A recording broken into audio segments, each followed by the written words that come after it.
Hi everyone, I'm John C. Morley, the host of the JMOR Tech Talk Show and Inspirations for Your Life.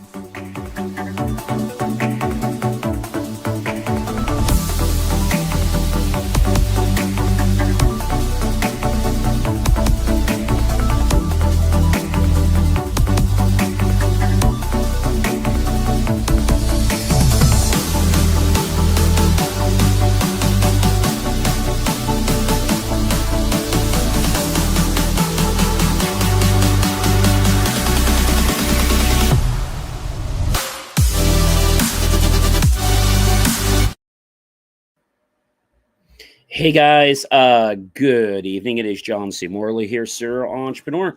Great to be with you on another fantastic, fabulous Friday. Today is March 14th, 2025, and this is the JMOR Tech Talk Show. And our title today is Tech Titans, AI Wars, and the Future of Innovation. Series 4, and we're up to show number 11. Can you believe it, ladies and gentlemen? Listen, if you are parched, thirsty, or just a little hungry, why not make a quick pit stop to the kitchen? Get something like water, maybe get some soda, get something cold, or get something hot, get something sweet or something not, or get something healthy or not. That's up to you. So feel free to do that and come on back. I am John C. Morley, serial entrepreneur, and I'm not only a podcast host, but I'm also a podcast coach. And it is great to have you here on another fantastic Friday. Of course, do check out all my amazing content at believemeachieve.com. And you could do that 24 hours a day. Not now, but actually after the show. All right, ladies and gentlemen. So get ready. You ready for another mind-blowing episode of the JMOR Tech Talk Show? I know I am. This week, I'm exploring cutting-edge advancements in technology, game-changing legal battles, and the future of AI, artificial intelligence, from Microsoft and Amazon's quantum computing breakthroughs to the latest antitrust fights. This episode is packed with everything you need to stay ahead in the tech world. Can AI-powered fitness revolutionize workouts? I don't know. We'll have to see. Will new tariffs shake up e-commerce? And what's the real impact of AI in the military, religion, and corporate world? Strap in yourself because you won't want to miss 1 second of this show as we kick it off. All right, ladies and gentlemen, number one. Microsoft and Amazon are making some quantum leaps. The race for quantum supremacy is heating up. Microsoft and Amazon are making significant strides in quantum computing and revolutionary technology that has the potential to solve complex problems faster than traditional computers. These breakthroughs could transform industries like cybersecurity, healthcare, and artificial intelligence. As these tech giants pour billions into development, we will explore what these advancements mean for the future and whether quantum computing will soon be part of everyday life. So the first question to understand quantum computing is, what is, the cheapest quantum computer? And I know you're probably saying to me, is there one? Yes, there is. There's one actually now that you can buy for about $5,000. It's surprisingly cheap when we talk about a quantum computer, but yes, you can get one just around that number, and you could buy a quantum computer. And like I said, the price of a quantum computer depends on a lot of things. But for educational purposes, a simple desktop NMR machine with 2 or 3 qubits might cost, like I said, around $5,000.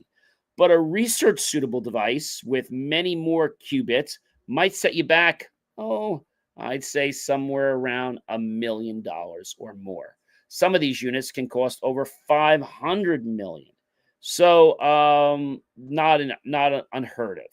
And so the question everyone's asking is, what is this going to mean? If we get a quantum computer and the price comes way down, are we going to be in a life of fear because bad actors could get to it? So first of all, I want to just kind of burst your bubble a little bit and say that just because the price of quantum computers comes down, it doesn't mean that we're in a severe danger shift. Here's why. In order to program a regular computer, it takes logic. To program quantum computers, it takes probabilistic math and solutions. So a lot of people don't know how to do that. So you can't just program a quantum computer the same way you program a regular computer. So that's number one. There is a lot of hype right now with Microsoft and Amazon because they're trying to put the fear of you know what in your world because they want you to invest. They want you to think they've got the solution. But really, it's not that simple. Programming a quantum computer takes problematic solutions and problematic equations and math. So that's how quantum computers work. It's a totally different world from regular computers. Number two, the impact of China's new tariffs on Amazon. So Amazon is facing a new challenge as China imposes fresh tariffs on key manufacturing companies and products. Now, this move threatens to disrupt Amazon's supply chain, increase costs for businesses and consumers, with potential prices hiking up on electronics, household goods, and even AI-powered devices. Diving into how this can impact us is the following. First of all, will Amazon shift its manufacturing strategy, or will consumers bear the brunt of these new trade policies? Well, it's going to be number two. Amazon and these other big tech giants are going to pass along this added cost to the consumers or the business owners, right, that are going to be buying and utilizing these services or wanting these products. So that's what's going to happen there. And even though it might not seem to affect them directly, I'm sure it will affect their stock. I'm sure it will affect their operations because their cost is going to go up. Even though they're going to pass it on, it's still going to affect things. Number three, biohacked AI-powered fitness. So the future of fitness is AI-driven. And biohacked, new AI-powered personal training systems analyze biometric data in real time to create customized workout plans. Now, these smart fitness solutions track heart rate, muscle recovery, and even metabolism. Of course, they had to do that, ensuring optimal performance. Now, whether it's a virtual trainer powered by AI or smart gym equipment that adapts to your movements, understanding that this technology is a fitness game changer, or is it just another tech trend? And I think really it's going to come down to the fact that is it a fad or is it something we're going to use every day? Only time is going to tell.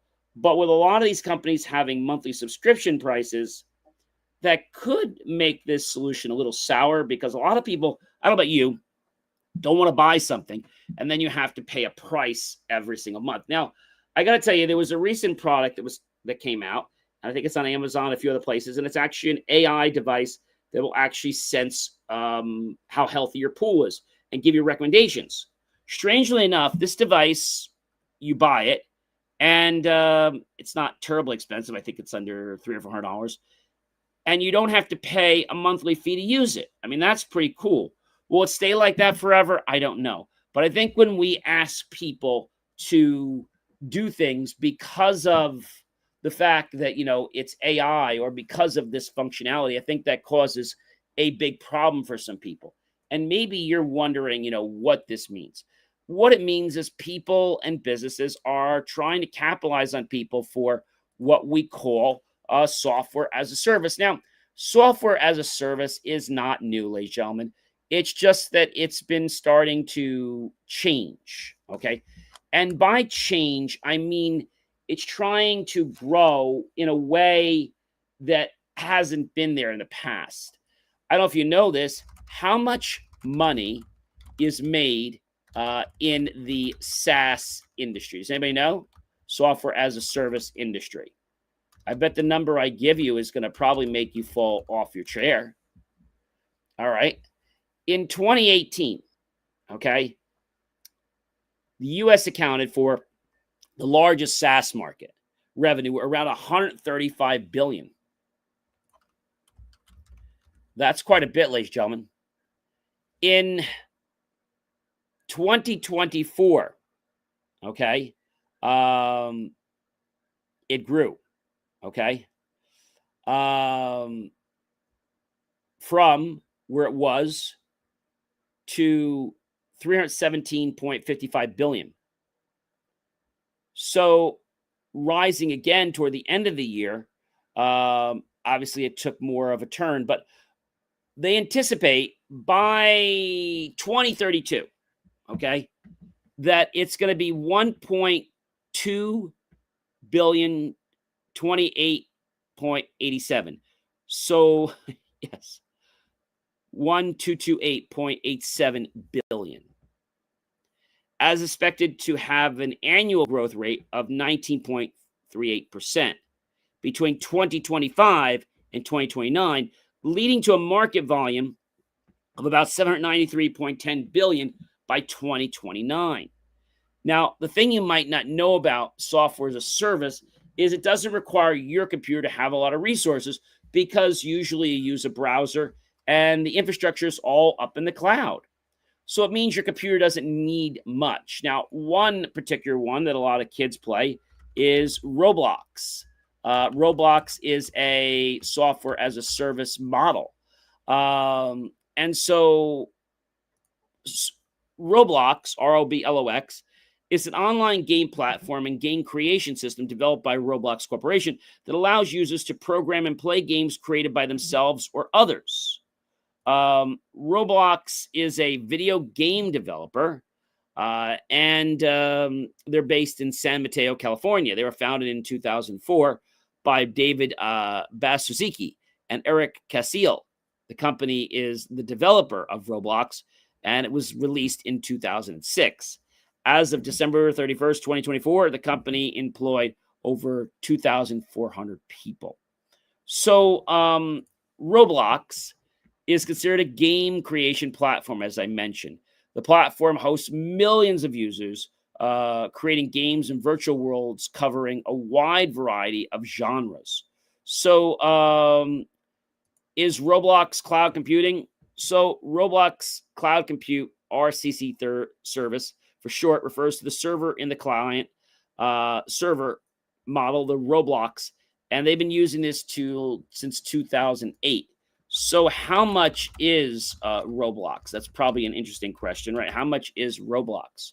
So Roblox is free to play, allowing users to enjoy various games and features without spending money. So as I said, it's free to download and play on smartphones, tablets, Amazon Fire devices, computers, both PC and Mac stations, PlayStation 4 and PlayStation 5 and Xbox Series systems are able to use it as well. There's also a virtual reality version of Roblox available for the Meta Quest 2 and 3, Meta Quest Pro, and HTC Vive and Valve Index. So a lot of people ask, is Roblox for a 7-year-old? Because the content in Roblox is user-generated, it doesn't fall under any rigorous rules or content blocking because it's all created by the user. So the question people ask me is everything in Roblox free? Well, everything. So how do we understand this? So Roblox, you can make your own games. Players can create games using Roblox Studio. Even if they know little about coding, they can still do it. Play different games. Players can explore and play games by others in the Roblox community. Customize your avatar. Players can change how their characters look by adding accessories, etc. So how does Roblox, if it's free, make their money? I mean, that's my big question. If Moses it's free. So Roblox primarily makes money through the sale of its virtual currency, which users spend on in-game items, experiences, and avatar customizations. Roblox sales users purchase Robux, which they use to buy virtual goods. Developer earnings create experiences and items, and when users spend Robux within those experiences or on items created by developers, Roblox takes a cut of the transaction, with the developer receiving the remaining percentage. So, of course, there are premium subscriptions. Roblox offers premium subscriptions that provide users with exclusive perks and benefits, including monthly allowances of Robux and access to premium items. Roblox also generates revenue through advertising within the platform, licensing and royalties. Roblox may also earn revenue through licensing and royalties. So, yes, Roblox is free, but there are some things you might want in Roblox, and those you're going to have to pay for. And number 4, ladies and gentlemen, is Microsoft. Yes, Microsoft urges our government to ease the chip export limits. With the global semiconductor shortage that's upon us, still affecting industries worldwide, Microsoft is pushing for the U.S. to ease chip export restrictions.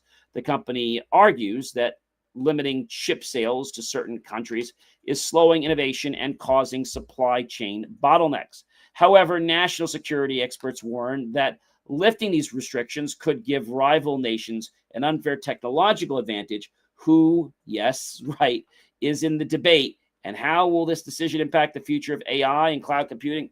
I think it's too early to tell, but if they ease the restrictions, I see that being like kicking ourselves in the foot. I know why Microsoft wants it. They want it because they want to get the money. They want to look at the short-term gratification. They're not interested in the long-term gratification. They're just saying, hey, we're missing money and we want to get it back. And ladies and gentlemen, number 5, the DOJ's Google antitrust proposal is back on the table again. So the Department of Justice, DOJ, is cracking down heavily on Google's alleged, quote-unquote, monopoly in the online advertising and search dominance. A new antitrust proposal could force Google to break up key business segments or change how it operates its advertising empire. With billions of dollars at stake, the outcome of this battle could reshape the digital advertising world. And could this be the biggest tech antitrust case of the decade? I think it could be. And how is it going to affect businesses and consumers? I think if Google was divested and even Chrome was stripped from them,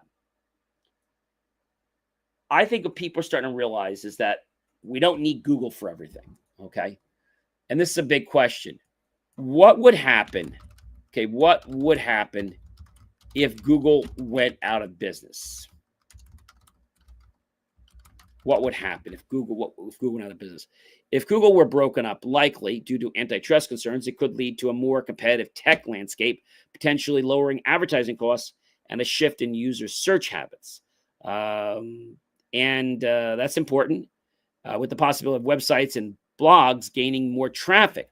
I think that's an amazing thing. I think that Google's been running their own private world. And when they run their own private world, they're really not being fair. We know this. This is no secret. I remember going to a Google party several years ago in New York, and we had these tags, okay? No joke. When you go to a convention, you usually get a little plastic tag, and it goes around you. You put it or your pin on, or a magnet, little lanyard. Well, this time, I got a badge that was probably worth like $10. The badge was like this big. It was around a lanyard. I mean, they were the only trade show that had a badge this big. I mean, that was just like absurd. So I feel that the world of Google and where Google's going and, what they want to do, I think it's going to change. The question is, and this is a very good question, will the government break up Google? And the government is aggressively pursuing the antitrust actions, as you know, against Google, but a full breakup is still uncertain. The DOJ's case against Google focuses on its dominance in the online advertising world and search, arguing that it engages in anti-competitive practices to maintain its monopoly. I tend to agree. If the court rules against Google, the company could face major structural changes, including potentially being forced to divest parts of its ad business or change how it operates its search algorithms. But big tech companies have a history of fighting back hard. So even if regulators win, appeals and legal battles could drag on for years. The breakup isn't guaranteed, but even strong regulatory action could reshape how Google operates, impacting advertisers, businesses, and users worldwide. This case could be one of the most significant tech antitrust rulings in the history of the world. And so the question is, do you think Google should be broken up? I think Google has a very disrespectful, and I don't just say this from opinion. I say this because I've had opportunities, unfortunately, to work with them, and even had opportunities to work with them for clients. And what I came up with was this, is that Google hires a lot of people outside, right? And the people they hire outside are very rude, regardless of whether they're from India or whatever country. They're very rude. I remember using them for something and believing they were going to help me. They told me how to spend so much money, which was all fine. But then you know what happened? They couldn't even spell the town Franklin Lakes. I said, you put Franklin. Oh, okay, we'll fix that. And then when I started questioning things, they're like, well, if you don't do this, and this, we're not going to work with you. Well, la-di-da, who cares if you work with me? I mean, you're like a con artist. You get me to spend more money, and I have a problem with them. I really do. I don't advertise with Google at all. I advertise with other platforms, but I do not advertise with Google. I feel they've always been unfair. That's just my opinion. And I think a lot of other people, I mean, when you hired Google to help you, and when they can't, that's pretty bad. Number 6 tonight, guys.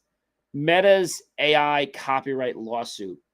AI-generated content is raising serious legal questions, and Meta is at the center of the major copyright battle. A lawsuit claims that Meta's AI models are training on copyrighted material without permission, sparking debates about intellectual property in the AI age. As AI continues to generate everything from news articles to artwork, we examine what this case means for creators, developers, and tech companies around the globe. Now, thinking about Meta for just a second, all right, and thinking about the way they do business, I want to just share something with you. So if you don't know about this trick, I hope you'll do it right away. If you go to your Meta profile, okay, Facebook Meta, and what I want you to do is actually not your profile, but actually on a post. I want you to post. You post something to the effect that, I hereby make it known that on this date, no content from this date forward or back may be shared or used with any of Google's staff or third-party vendors or contractors, okay, to be used for any AI training. And so why is this important? Well, Google and Facebook, they're all trying to create this immense tech knowledge base. So the question I know a lot of you are probably having, and it's a very good question, how current is ChatGPT's content? How current is it? So it's supposedly highly current, but it depends on the type. General knowledge and concepts are up to date as of June 2024 from a pre-training. Live updates and breaking news can be fetched easily, and the latest information using web search when needed. Tech trends and AI developments keep it updated with major breakthroughs, regulations, and industry moves. Laws and policies. If you need specifics like election rules, company policies, or recent laws, of course, ChatGPT can help. And it can look them up to provide you the information that you need. But remember, the information might not always be exact, okay? It might not always be exact. That is probably the most important thing that I can tell you. It might not always be exact. And if it's not always exact, then that's going to be a really, really big problem. All right. So hopefully this makes some sense to you. And hopefully you'll understand that ChatGPT can try to look at what's going on. But future predictions, they can analyze some trends, but it doesn't predict the future with certainty, as we all know.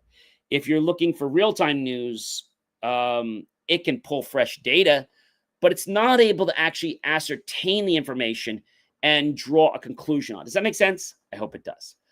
Number 7, ladies and gentlemen, so the AI is starting to percolate into the U.S. Army. Palantir's AI systems for the U.S. Army. The U.S. Army is embracing AI-powered warfare, and Palantir is leading the charge with its advanced AI defense system.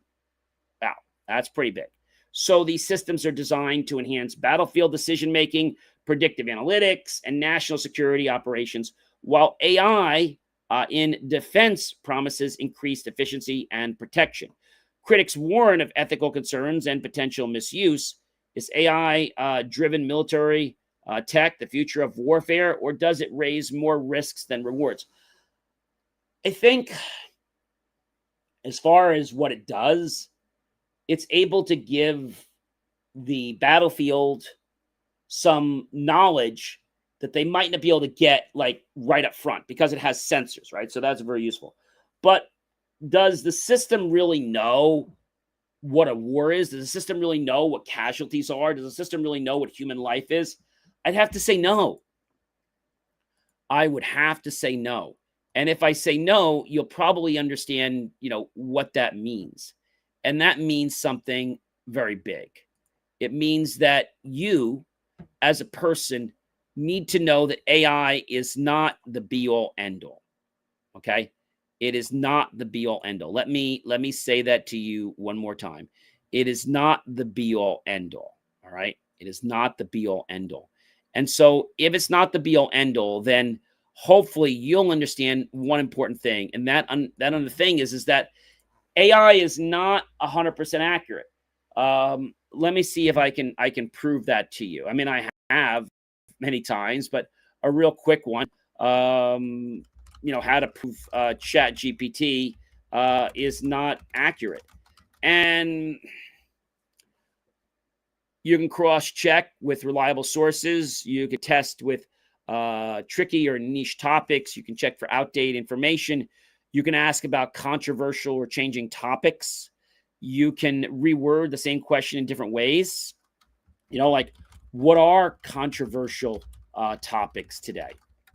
And what ChatGPT is going to do is it's going to search the web.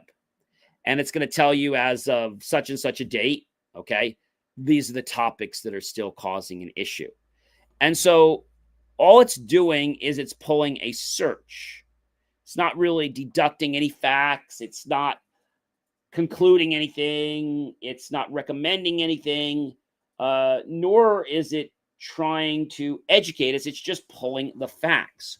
So if we understand this, we now know that AI systems are very powerful, but we know they make mistakes.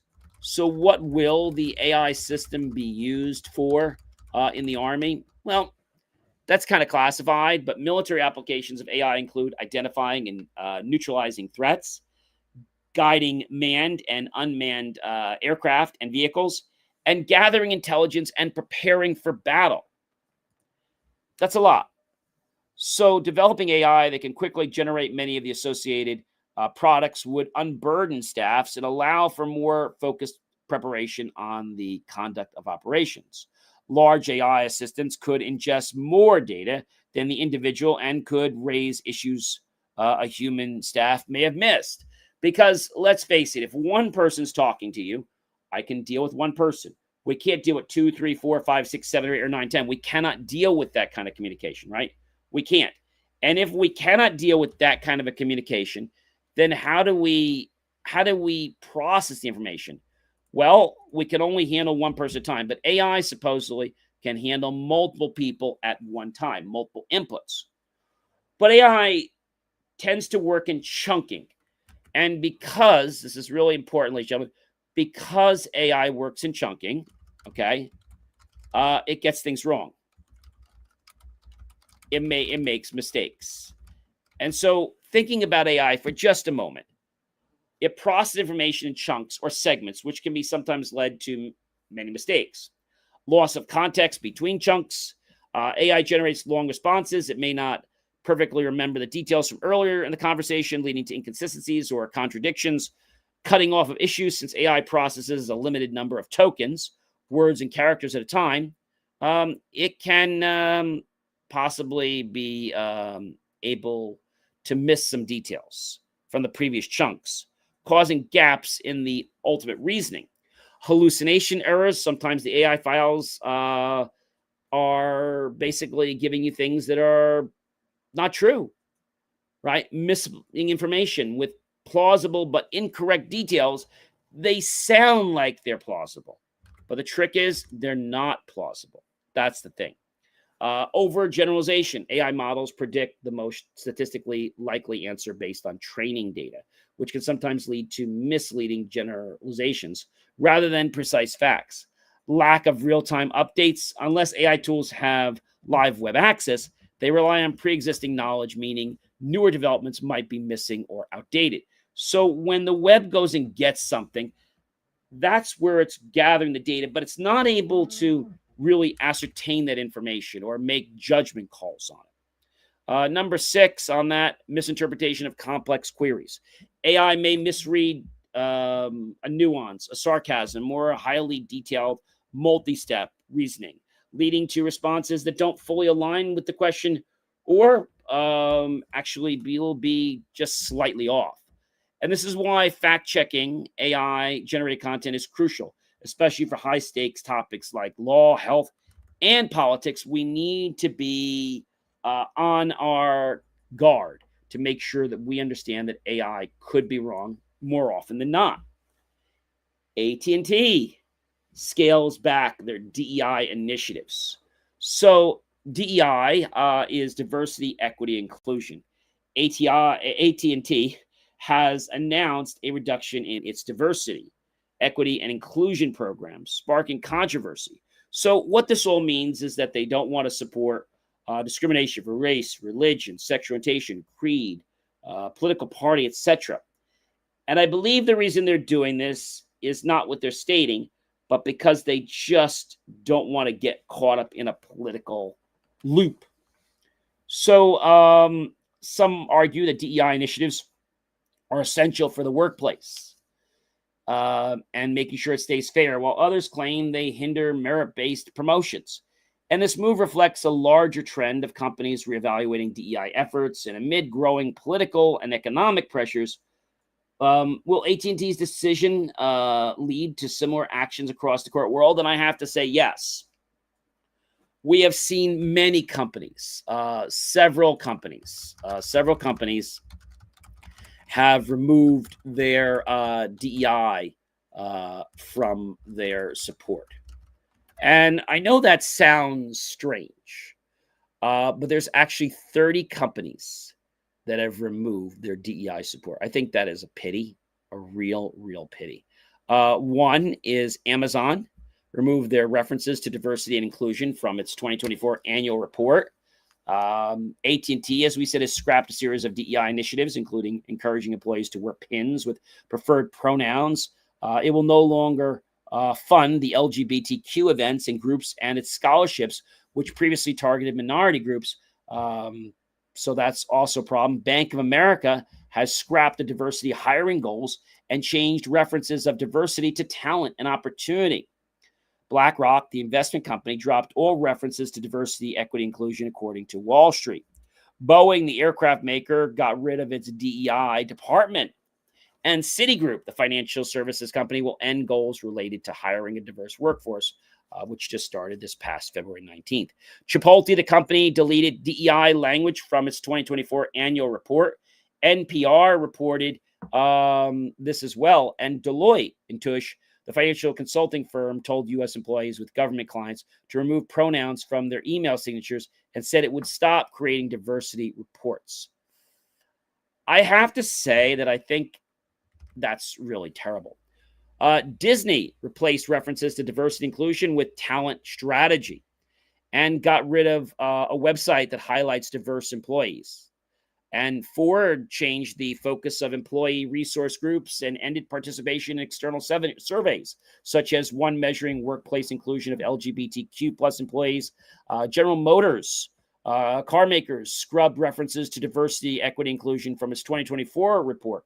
Goldman Sachs, the investment bank, dropped the diversity requirement for the companies it takes public and removed diversity inclusion language from its annual filing report. Google, the tech company, scrapped its diversity hiring goals and removed references to Black History Month, Women's History Month, and other cultural moments from Google's calendar, although it said that it began making these changes in mid-2024, which I really don't believe. John Deere, in 2024, the company said it would no longer participate in cultural awareness events and remove social motivated messages. That is terrible. Harley Davidson, the motorcycle company, got rid of its DEI function in April 2024. It said it does not have diversity goals for employees or suppliers. Lowe's, the home improvement chain, will stop participating in external events like pride parades and combine this into employee resource groups into a single organization. McDonald's, the company, affirmed a commitment to inclusion in a January 6th memo, announced that the end of diversity hiring goals is now upon us. Meta, the company, ended equity and inclusion training programs and removed diversity goals January 10th. Paramount, the entertainment company, is now eliminating goals to have a certain number of employees based on race, ethnicity, and gender. PBS, all employees working in DEI-related fields, left the TV network when it closed its diversity, equity, inclusion office. Pepsi, the retailer, will remove diversity hiring goals and shift its supplier diversity program focus to small businesses. Starbucks, investor at Starbucks shareholders' annual meeting in March 2024, voted to remove diversity goals from the criteria for executive businesses. This is terrible. State Street, the bank which installed the Fearless Girl statue in Manhattan 2017, removed targets expecting board members of companies in major index funds to be 30% female. The Smithsonian Institute, the partially government-funded museum research center, closed its diversity office on January 28th. This is absolutely terrible. Target, the retailer, ended programs helping Black employees advance in their careers and promoting Black-owned suppliers. Tractor Supply, the tractor company, announced it would eliminate its DEI initiatives and carbon emission goals in June 2024. Uber said it plans to drop DEI-related goals from its criteria for executive pay bonuses. Victoria's Secret, the lingerie retailer, replaced the word diversity with simply inclusion and belonging on its website and halted a goal to promote a certain percentage of Black workers.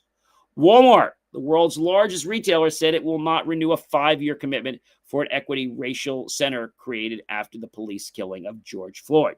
It will also no longer consider race and gender diversity of suppliers or participate in a survey measuring workplace inclusion for the LGBTQ plus community. And the NPR people have noted this in many cases. And Warner Brothers, lastly, the media company we all know, an entertainment firm, renamed all its DEI efforts as inclusion and will no longer participate in external surveys, according to the Hollywood Reporter. Ouch. That just means to me that these people don't have a backbone. And they're so afraid of what people are going to say that they'd rather just remove it before they have to basically face up to it, which is absolutely terrible. And ladies and gentlemen, Utah's age verification law for apps. Utah is implementing strict new age verification laws for social media and online platforms. Aiming to protect minors from harmful content, the law requires companies to verify the age of users before granting access, raising concerns about privacy and digital freedom.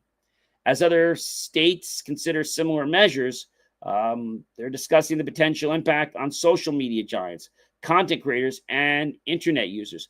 And I think as we come together and we embrace this, it's important. But I think something else that's really important is that when we think about this whole thing about, what's been transpiring, they're not going to ask kids for their age, their birth date, right? They're not going to ask that, or, when they were born. They're going to be able to figure it out based on certain questions. Maybe they're going to ask them for a credit card because a minor wouldn't have a credit card. They shouldn't. So that's one way. What if mommy or daddy gives them their credit card? Well, then that whole concept's out the window. But I'm sure there's more age verification tactics and systems that are going to be implemented because this is a very, very big concern. And ladies and gentlemen, Microsoft workers protest AI sales to Israeli military. I have to tip my hat off to Microsoft employees. I think this is great. It's the first time I've ever seen Microsoft employees actually stand up for something that they either believe in or don't believe in. I think this is fantastic. So a growing number of Microsoft employees are speaking out against the company's AI contract with the Israeli military, raising ethical concerns about AI's role in warfare. Protesters agree that these AI-driven technologies could exacerbate conflicts with human rights violations, while Microsoft defends its stance, citing national security and defense partnerships. They'll cooperate for activism, influence, and tech giants' military AI policies. So I think a lot of people now are starting to say, wait a minute, what's really going on? How does this affect me directly? How do I respond? If I do respond, what happens? If I don't respond, what happens? And FTC's Amazon antitrust case is upon us. That's right, another lawsuit. Amazon is under fire again as the FTC, the Federal Trade Commission, pursue an antitrust case accusing the company of unfair competitive practices. The case could force Amazon to change its business model from its Prime services to third-party seller policies. As regulators tighten their grip, we'll have to explore how this legal battle could redefine e-commerce. And I think many people are getting concerned with these big tech giants and the fact that they're doing things that are not necessarily ethical, but all they know is that they don't want to be part of this, right? They don't want to do anything that could be wrong or could be seen in a bad light. And ladies and gentlemen, AI-generated finished service. This is really cool. So AI is now delivering religious sermons, and Finland is at the forefront of this tech-driven spiritual shift. At a fully AI-generated church service recently took place, raising questions about the role of technology and faith. While some see it as a tool for accessibility, others worry that AI lacks the human touch needed for spiritual hardship. Is this the beginning of AI-led worship? I hope not. I think there's something missing, ladies and gentlemen, when you have technology step in. I like it when the priest gets up there and they say the things that are going to connect with us. You know, watching some AI animated, let's say either audio or video, I just think that's in very poor taste of the church. I really do. And the question you might be asking is, will the church allow AI homilies? And I think they didn't really know that it existed, but, you know, there's ethics of AI in ministry. And I think as we start to understand what the ethics are, we can not only move forward, but we can help other people, you know, who are stuck in that path know what they should do and what they shouldn't do. So the question is AI a good teacher? I think what I'm going to tell you is AI is going to drive a sermon based on the facts that it learns or the facts that it's able to pull from a database. I mean, that's how this is going to work. Might sound a little crazy, but that's how they're going to do it. And so you might be asking me, hey, John, you know, what is, and it's a great question, you know, what is AI church worship? What I see it being is things like helping you with passages and things like that. So this church in Finland learned quite a bit. They learned that this wasn't the greatest idea. And so basically a tale of good versus evil played out on the large screens in the sanctuary of St. Paul's Lutheran Church in Finland. And they showed Jesus in robes with long hair and a beard, while Satan was dressed in more modern clothes, but with a menacing frown and a higher-pitched voice. Also addressing the flock at the Tuesday evening service, I think, were the avatars of the church and pastors and a former president of Finland who died in 1986, reading from the Old Testament. So if the first church service in Finland, put together mostly by AI tools, was able to write a sermon, is this going to continue? And even some of the songs were written by AI. So again, this sounds very interesting, but I feel it's going to miss the point of why people come to church, the whole concept of religion. Usually when people talk about AI, they're talking about what AI can do in the future. But the future, ladies and gentlemen, is now. AI is starting to do so many different things that people have only thought about and maybe do other things in 10 years or so. So the Reverend Pecha Kuprimayan, I believe it is, came up with the idea and brought it to fruition. The clergy and the worshipers said they enjoyed it, but agreed it wouldn't replace services led by humans anytime soon. It was pretty entertaining and fun, they said, but it didn't feel like a mass or a service. It felt distant. And many people said, quote, I didn't feel like they were talking to me, close quote.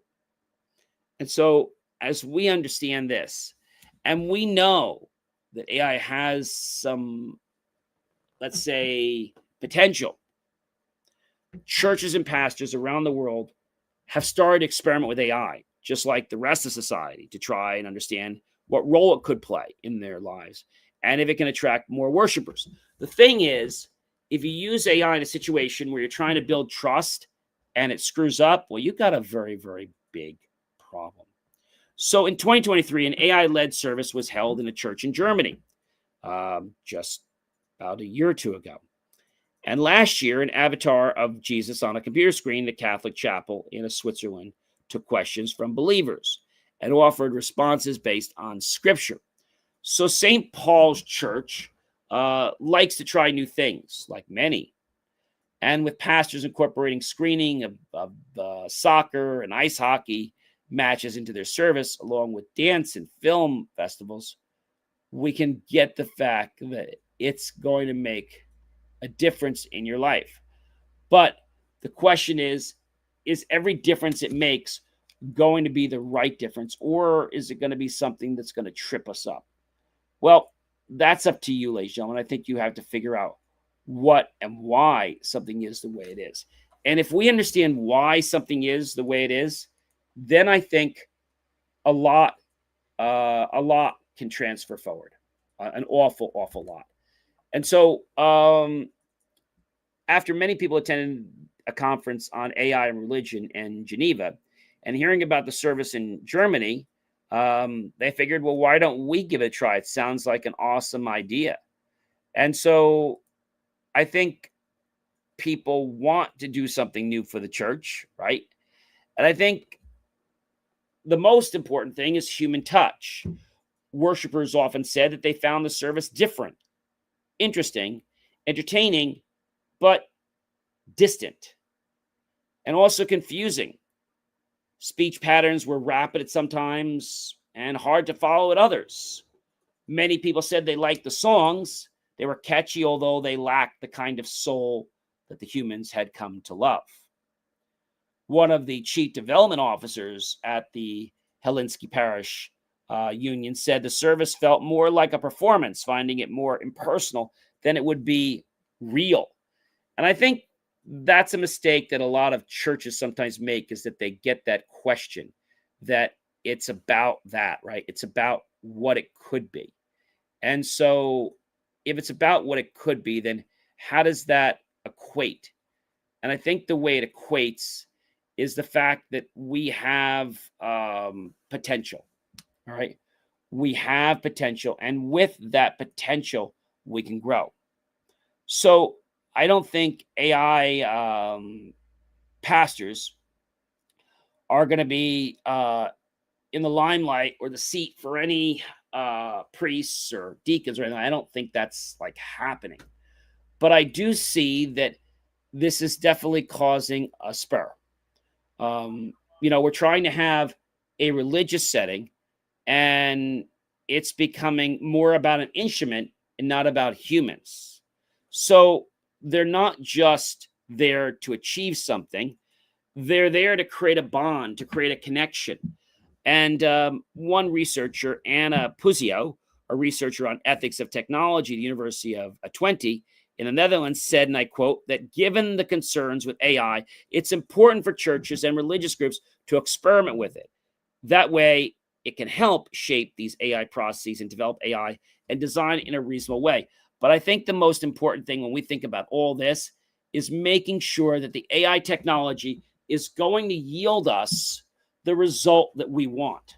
All right, that's really, really important. Moving on to number 13. So judge denies Musk a bid to block the OpenAI's for-profit shift. Elon Musk's legal battle with OpenAI has hit a roadblock, and as a judge denied his bid to stop the AI company's transition to a for-profit model, Musk argues that OpenAI's original mission was to develop AI for the public good, but now it's prioritizing profits. This ruling could have major implications for AI ethics, corporate accountability, and the future of open source AI development. And I think what's happening right now is a good thing, because The fact that Elon wants to stop this, and I don't agree with everything he says, but I can tell you that the fact that he wants to stop this, he wants this to be something that is going to be for the greater good. And all this group from OpenAI is doing is creating another profit share window. That's not why AI was formed. AI was formed to be a stepping stone for the greater good of all concerned. That's why AI was formed. That is the main reason that AI was formed. And our last topic for this evening is number 14, Intel's modular laptop concept. So Intel has been revolutionizing laptop design with its modular computing concepts, allowing users to easily upgrade or replace individual components. Instead of buying new devices, this innovation could extend the lifespan of laptops and reduce e-waste. But will major manufacturers adopt this sustainable approach? Or will it be something that's just in a niche market? I think Intel's trying to do this for the greater good of our society. I think that's really true. But what I do think is a problem is the fact that it might not be right. It might not be right at this time. Okay. So if we ask, will the new Intel modular, modular computer design be used a lot? And I have to say it's up in the air. It reminds me of something that happened a long time ago with Dell and some of the other companies, and they have these proprietary technologies, right? And so what I mean by that is you have to have a certain tool, or it's toolless, or if it is toolless, you can never get the part from anyone else. And so let's just say a typical bracket, like a hard drive bracket, might be anywhere from $3 to $5, right?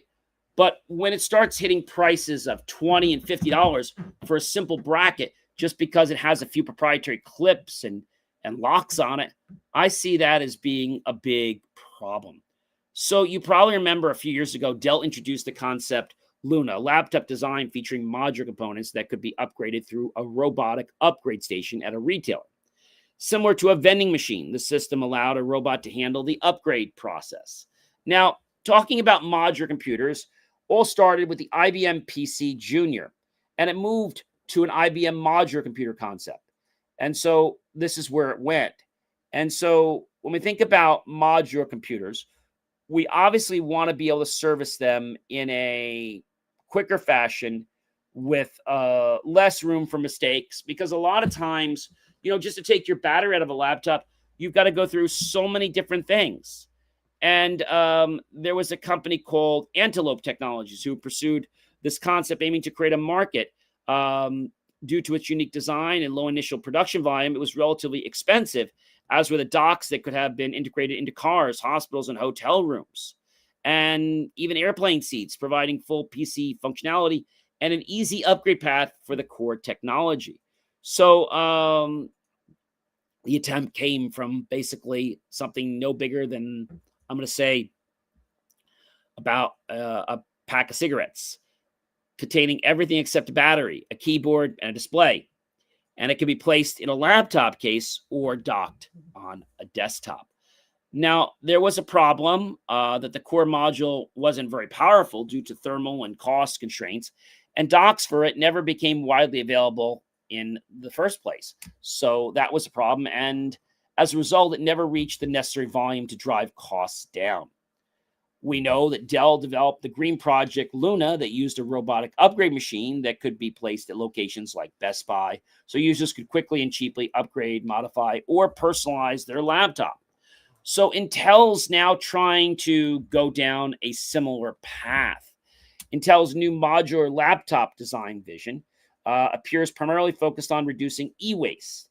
It would have similar advantages to other earlier modular concepts by reducing the life cycle costs, increasing design innovation, by making it far less expensive to develop new concepts, allowing the parts of the laptop that don't wear out to remain in service, and enabling greater customization in the market.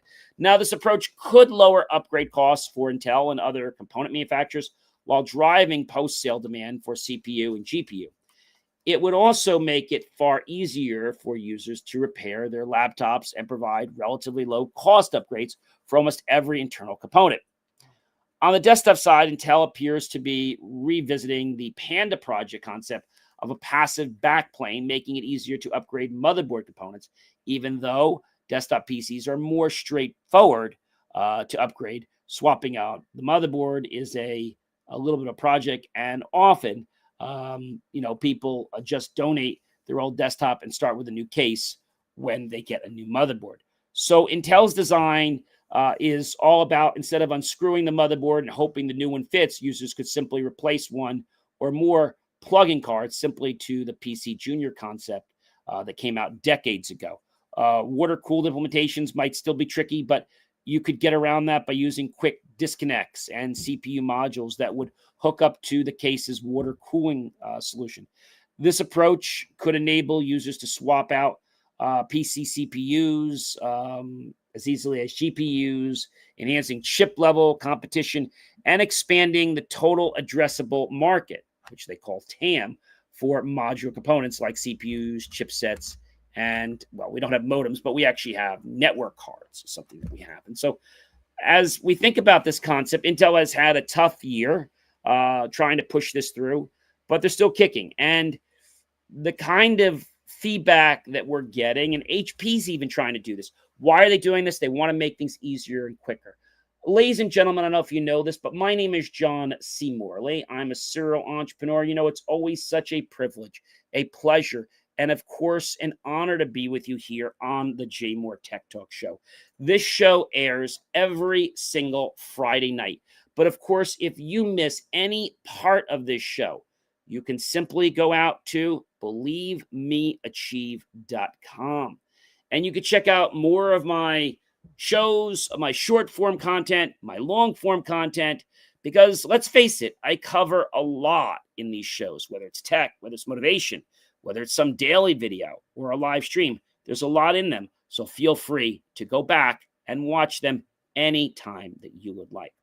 I hope that these innovations tonight that I shared with you hopefully opened up some of your eyes, and I hope that it also took away some of the mind washing that Amazon has been doing with the concept that we talked about before, which is very simply where they're going with quantum computing. Well, ladies and gentlemen, again, I'm John C. Morley, serial entrepreneur. Do check out believemeachieve.com. I'll catch you guys real soon on another show.